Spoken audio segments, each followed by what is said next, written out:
Hello everyone, this is Prashant. Welcome to my channel. तो next पिछले video में हम लोगों ने लिविंग वर्ल्ड पे कुछ एमसीक्यू को प्रैक्टिस कर चुके हैं। इस वीडियो में हम लोग नेक्स्ट एमसीक्यू को प्रैक्टिस करने वाले हैं। तो बीसीईसीई, डीसीईसीई और नीट और ऑल इंडिया में बीएससी नर्सिंग एग्जामिनेशन का प्रिपरेशन करने वाले स्टूडेंट इस चैनल पे बने रहें और आप लोग इस चैनल को सब्सक्राइब करें और अपने फ्रेंड के पास शेयर करें। ये चैनल आप सभी के लिए इम्पोर्टेंट चैनल है। ओके, मैं इस चैनल पे डेली एमसीक्यू प्रैक्टिस कराऊंगा। नीट का पीवाईक्यू, बीएससी नर्सिंग एंट्रेंस का पीवाईक्यू और एनसीईआरटी से लाइन बाय लाइन एमसीक्यू कराऊंगा। तो आइए वीडियो को स्टार्ट करते हैं। Reproduction cannot be all exclusive defining characteristic of living organism because तो ये क्वेश्चन में ये बोला जा रहा है कि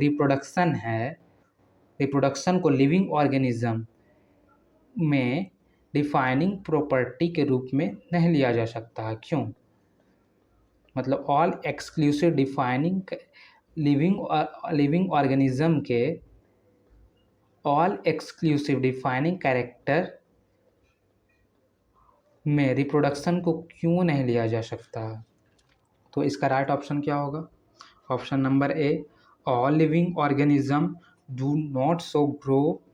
ऑप्शन नंबर ए, ये ऑप्शन नहीं होगा।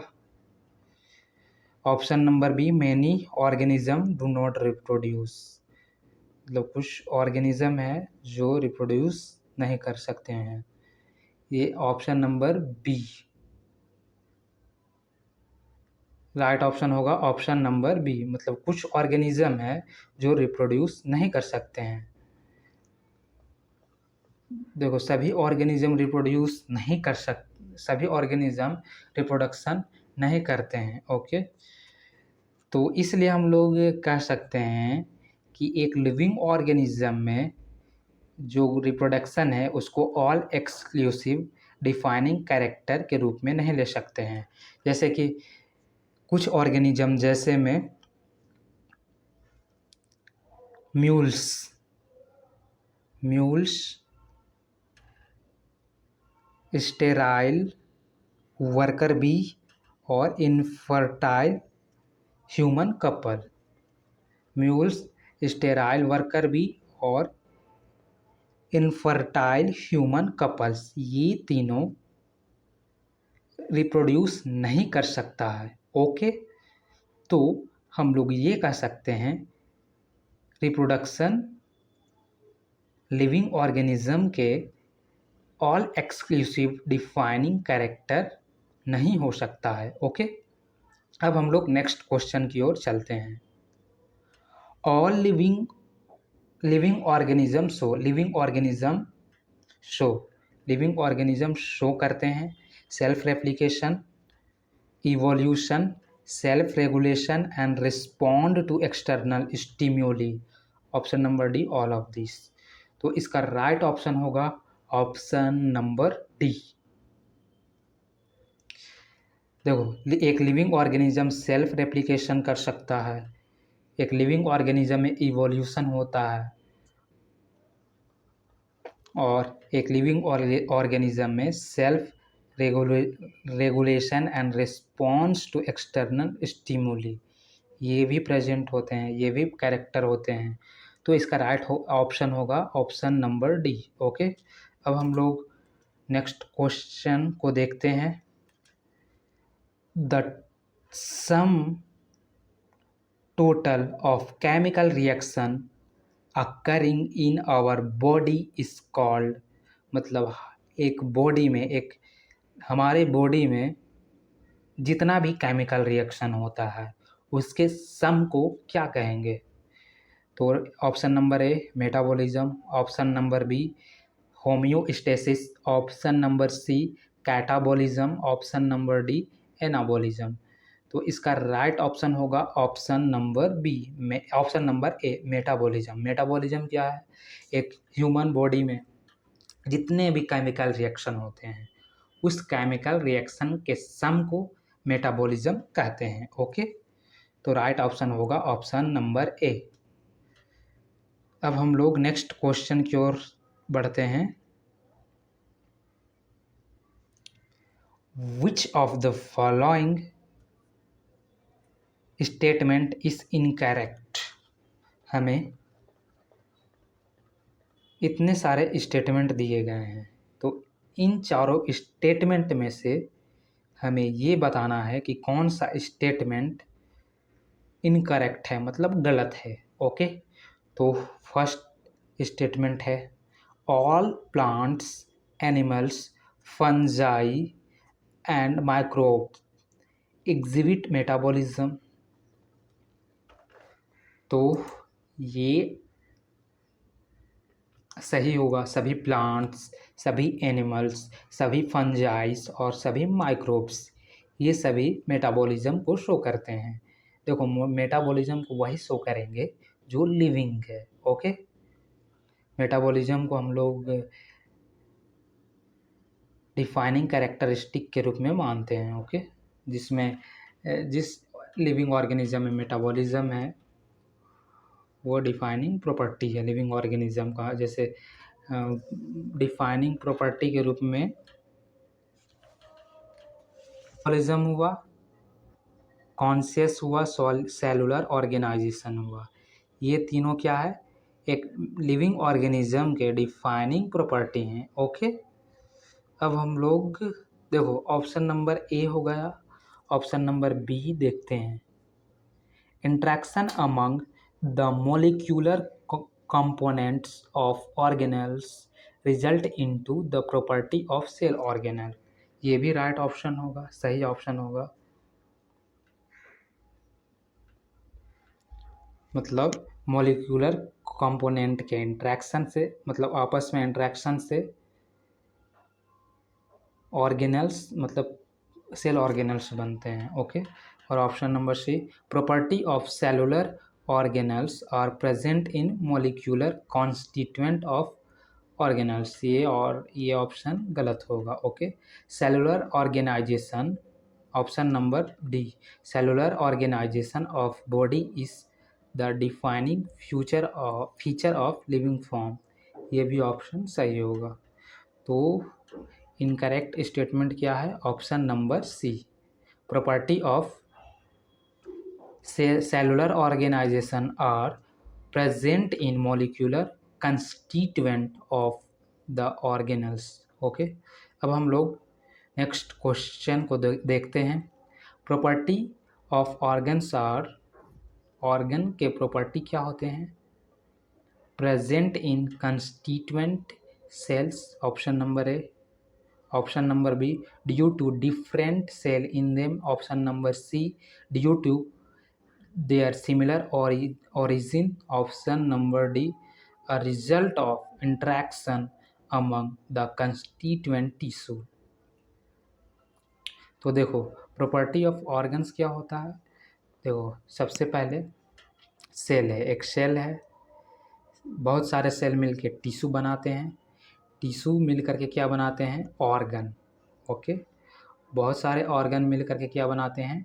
Organ system. ओके, तो बहुत सेल, एक सेल है, बहुत सारे सेल मिलकर के टिश्यू बनाएंगे और बहुत सारे टिश्यू मिलकर के ऑर्गन बनाएंगे और बहुत सारे ऑर्गन मिलकर के ऑर्गन सिस्टम और बहुत सारे ऑर्गन सिस्टम मिलकर के ह्यूमन बॉडी बनाते हैं। ओके, तो इसका right option property of organs, तो ऑर्गन्स का प्रॉपर्टी क्या होगा? Result of interaction among the constituent tissue, मतलब बहुत सारे टिश्यू मिल करके आपस में मिल करके इंटरेक्ट करते हैं और ऑर्गन का फॉर्मेशन करते हैं। तो इसका राइट ऑप्शन होगा option number D, a result of interaction among the constituent tissue. Okay, अब हम लोग नेक्स्ट क्वेश्चन की ओर चलते हैं। which two points are known as the twin characteristic of growth, growth के ट्विन कैरेक्टरिस्टिक होते हैं, कौन से होते हैं? एक लिविंग ऑर्गेनिज्म में ग्रोथ के ट्विन कैरेक्टरिस्टिक कौन से होते हैं? ऑप्शन नंबर फर्स्ट, देखो, पहला इंक्रीज इन मास, दूसरा मेटाबॉलिज्म, तीसरा increase in number of individuals, चौथा नंबर सेंस ऑफ इन्वायरमेंट। देखो, ग्रोथ के ट्विन कैरेक्टर होते हैं। फर्स्ट, उसके ग्रोथ में, ग्रोथ है, देखो ग्रोथ में क्या होता है? ग्रोथ इसमें होता है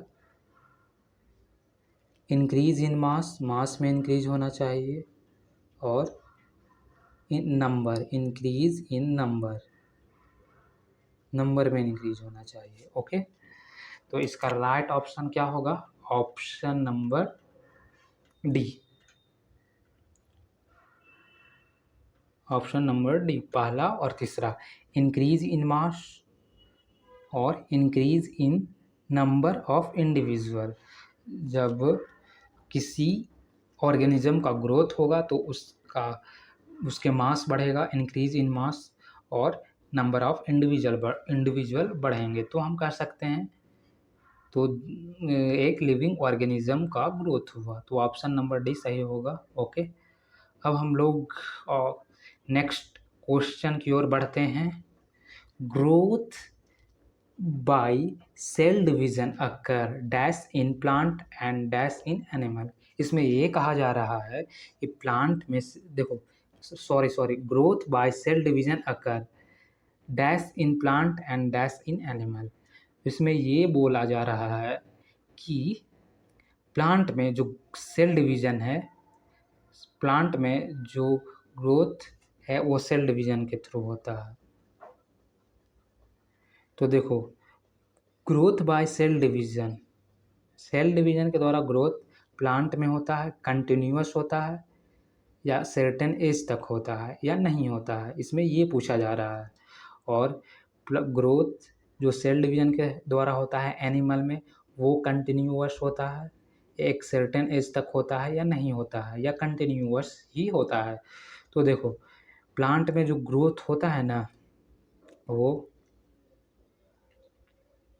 कंटिन्यूअस होता है। ओके, कोई लिमिट नहीं होता। देखो, in plant growth by cell division occur continuously throughout their life span. मतलब उसके प्लांट के लाइफ स्पान में पूरे समय तक कंटिन्यूअस सेल डिवीजन के द्वारा ग्रोथ होता है। ओके, और एनिमल्स में एक सर्टेन एज तक, मतलब एक सर्टेन एज तक ही ग्रोथ होता है। ओके, तो इसका राइट ऑप्शन होगा option number A, continue growth by cell division occur continuous in plant और and only up to a certain age in animals. Okay, ये सभी MCQ NCERT से लिया गया है। ओके, अब हम लोग क्वेश्चन नंबर 20 में चलते हैं। विच of the following match is incorrect, मतलब इनमें से कौन से ऑप्शन है जो इनकरेक्ट हैं? तो ये वाला MCQ table 1 NCERT the living world chapter के टेबल 1.1 से लिया गया है। ओके, तो देखो, कॉमन नेम दिया गया है, जीन्स दिया गया है, कॉमन नेम का ऑर्डर दिया गया है, और क्लास दिया गया है। तो हमें इसमें से इनकरेक्ट स्टेटमेंट, इनकरेक्ट मैच को पहचानना है। ओके, तो ऑप्शन नंबर ए, man, common name man, common name man, man का जीनस क्या होगा? होमो, राइट, सही है। और मैन का ऑर्डर क्या होगा? प्राइमाटा, सही है। और मैन का क्लास क्या होगा, मैमेलिया। तो ऑप्शन नंबर ए सही होगा। ओके, और option number B mango, common name mango, और मैंगो का जीनस क्या होगा, मैंजीफेरा, ये भी सही है। और ऑर्डर क्या होगा, स्पैंडेलस, ये भी सही होगा। और क्लास क्या होगा इसका,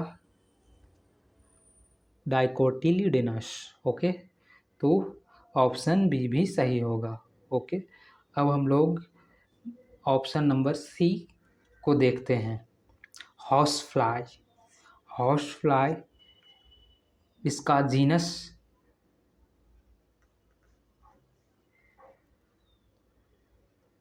मस्का सही है। हॉर्स फ्लाई का ऑर्डर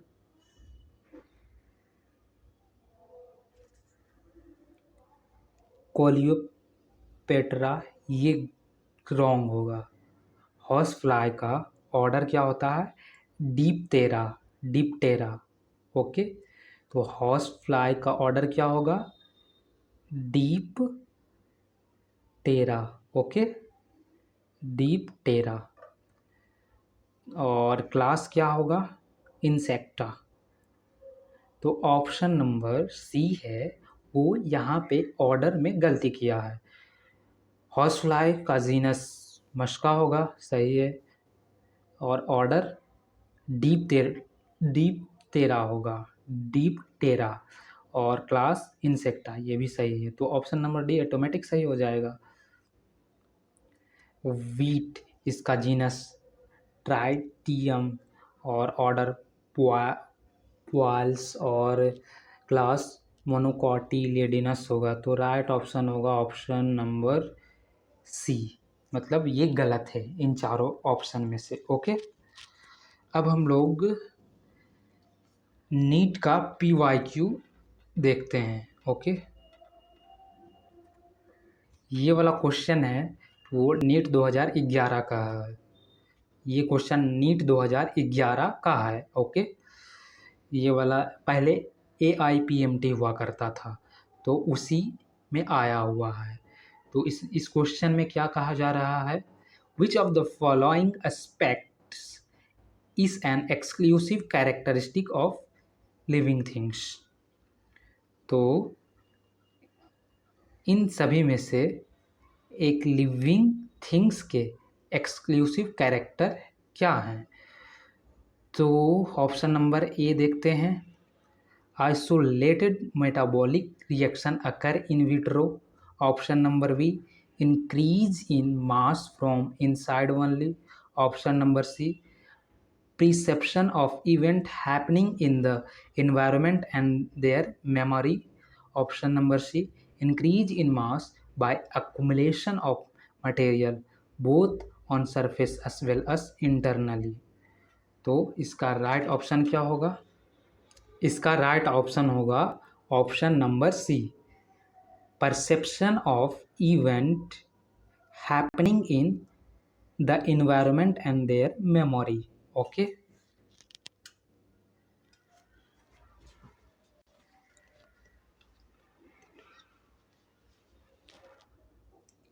अब ये क्वेश्चन को देखते हैं। ये 2007 में आया हुआ क्वेश्चन से। ओके, तो biological organisation start with cellular level, organismic level, autonomic level, submicroscopic molecular level.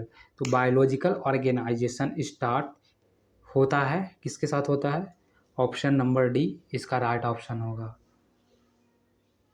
Submicroscopic molecular level. Okay, sub micro देखो सब माइक्रोस्कोपिक मोलिक्यूलर लेवल में जैसे कि वायरस, बैक्टीरिया, इन सभी से बायोलॉजिकल ऑर्गेनाइजेशन स्टार्ट होता है etcetera. इन सभी चीज़ जैसे वायरस, बैक्टीरिया और बहुत सारे माइक्रोस्कोपिक मोलिक्यूलर लेवल से हमारा बायोलॉजिकल ऑर्गेनाइजेशन स्टार्ट हुआ था। ओके, अब हम लोग नेक्स्ट क्वेश्चन की ओर चलते हैं। ये वाला questions, the living organism can be unexceptionally distinguished from the non living thing on the basis of their ability. मतलब एबिलिटी के बेसिस पे नॉन लिविंग थिंग्स को लिविंग थिंग्स से अनएक्सेप्शनली कैसे अलग कर सकते हैं? कोई एक्सेप्शन नहीं होना चाहिए। एक लिविंग, इस क्वेश्चन में ये बोला जा रहा है कि एक लिविंग ऑर्गेनिज्म है, उस लिविंग ऑर्गेनिज्म को नॉन लिविंग थिंग से बिना किसी एक्सेप्शन के उसको डिस्टिंग्विश करना है। किस बेसिस पे? उसके एबिलिटी के बेसिस पे। ओके, तो देखते हैं option number A, interaction with the environment and progressive evolution. Option number B, reproduction. Option number C, growth and movement. Option number D, responsiveness to touch. तो इसका राइट ऑप्शन होगा option number B, option number A, interaction with the environment and progressive evolution. देखो, एक living organism है, वो environment के साथ क्या करेंगे? इंट्रैक्शन करेंगे, और प्रोग्रेसिव मतलब वो समय के साथ साथ जैसे जैसे प्रोग्रेस करता जाएगा वैसे वैसे वो अपने आप को चेंज करेंगे, अपने आप को इवॉल्व करेंगे, मतलब बेस्ट से बेस्ट चीज़ में इवॉल्व करेंगे। ओके, तो राइट ऑप्शन हम यही कह सकते हैं, मतलब एक लिविंग ऑर्गेनिज्म को नॉन लिविंग ऑर्गेनिज्म से यही चीज़ डिफ्रेंशिएट करता है।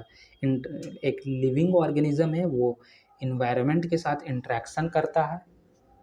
ओके, जैसे लिविंग ऑर्गेनिज्म इन्वायरमेंट के साथ इंट्रैक्शन किया, जैसे इसका मतलब ये हुआ कि जब आप वो प्यास लगती है किसी जानवर को, तो वो कहाँ जाता है? तालाब में या नदी में पानी पीने। तो नदी क्या हुआ? इन्वायरमेंट हुआ, और एक एनिमल क्या हुआ? लिविंग ऑर्गेनिज्म हुआ। तो ये दोनों के साथ इंटरेक्शन हो रहा है। और जैसे एक मनुष्य है और एयर है, वो आपस में वो इन्वायरमेंट से मतलब एटमॉस्फेयर से एयर ले रहे हैं अपने बॉडी में, तो और CO2 इन्वायरमेंट में छोड़ रहे हैं। तो ये क्या चीज़ हो रहा है? इंट्रैक्शन हो रहा है इन्वायरमेंट के साथ। और प्रोग्रेसिव इवोल्यूशन, जैसे सैपियंस से होमो सैपियंस बना, तो इसी तरीके से ह्यूमन का डेवलपमेंट हुआ। तो राइट ऑप्शन क्या होगा? ऑप्शन नंबर ए। ओके, ये इस क्वेश्चन को देखते हैं। First life on earth was, मतलब अर्थ पर सबसे पहला लाइफ था। ऑप्शन नंबर ए, साइनोबैक्टीरिया का। Option number B, chemoheterotrophs का। ऑप्शन नंबर सी, ऑटोट्रॉप्स का। ऑप्शन नंबर डी, ऑटोट्रॉप्स का। तो इसका राइट ऑप्शन होगा option number B, chemoheterotrophs का। तो आज की वीडियो में इतना ही। नेक्स्ट वीडियो में नेक्स्ट MCQ को प्रैक्टिस करेंगे। अगर आप लोग नीट का एग्ज़ाम दे रहे हो, BCEC, DCEC, पैरामेडिकल, जितने भी ऑल इंडिया में, चाहे बिहार हो चाहे अदर स्टेट से हो, अगर आप मेडिकल एंट्रेंस का प्रिपरेशन करना चाहते हो तो आप इस चैनल पे बने रहिए, विशेषकर बिहार वाले, BCEC और DCEC वाले। और अगर आप लोग नीट का एग्ज़ामिनेशन देना चाहते हो तो ये चैनल और ये वीडियो इम्पोर्टेंट है। अगर आप इतना MCQ करके जाते हो ना, तो BCEC, DCEC और नीट से जो पैरामेडिकल का कोर्स मिलता है और एम्स BSc नर्सिंग का एग्ज़ामिनेशन में आप पार्टिसिपेट करोगे तो आपको बहुत हेल्पफुल होगा। तो आप लोग मेरे चैनल को सब्सक्राइब कर सकते हो, शेयर कर सकते हो। नेक्स्ट वीडियो में फिर मिलते हैं। वीडियो देखने के लिए आप सभी को थैंक यू।